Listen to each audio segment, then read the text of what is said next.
Organic શાકભાજીના મેળામાંથી મૂળા તો લાવ્યા, પણ શાક બધું બહુ જ હતું, સાફ કરવાનું હતું અને મૂળાની ભાજીમાં ચણાનો લોટ શેકવાનો ટાઈમ નહોતો. મેં કર્યું એક જુગાડ. ભાજીને સાફ કરી ધોઈ નિતારીને અંદર થોડું મીઠું નાખીને રાખવાની છે, જેથી કાંટા હોય તો નીકળી જાય. મેં કર્યું જુગાડ. મારી પાસે આ તીખી બુંદી હતી, એને મેં મિક્સરમાં ક્રશ કરી લીધી. ચણાનો લોટ શેકવાની કે ભભરાવાની કોઈ ઝંઝટ નહીં.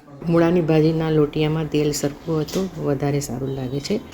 તો તેલ, રાઈ, હિંગ, હળદર અને ત્યારબાદ નીચોવીને ભાજી નાખી દેવાની છે. મીઠું આપણે અંદર ઉમેરેલું જ છે ને બુંદી પણ તીખી હોય, એમાં પણ મીઠું હોય, ધ્યાન રાખીને ઉમેરવાની.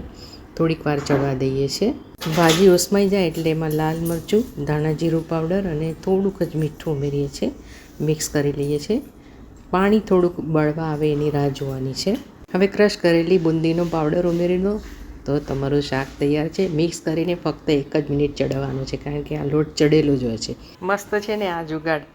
મૂળાની સિઝન જાય એ પહેલાં ફટાફટ બનાવી દેજો, અને ટેસ્ટી તો બહુ સરસ લાગે છે. હવે તો બુંદી ઘરમાં રાખવાની જ હો ભાઈ. શિયાળો જાય પહેલાં રોટલા, થીજેલું ઘી, શાક, ગોળ, મરચું અને માખણ, કંઈ ના ઘટે હો ભાઈ. તમે પણ બનાવજો અને લોકો સુધી વહેંચજો. Thank you.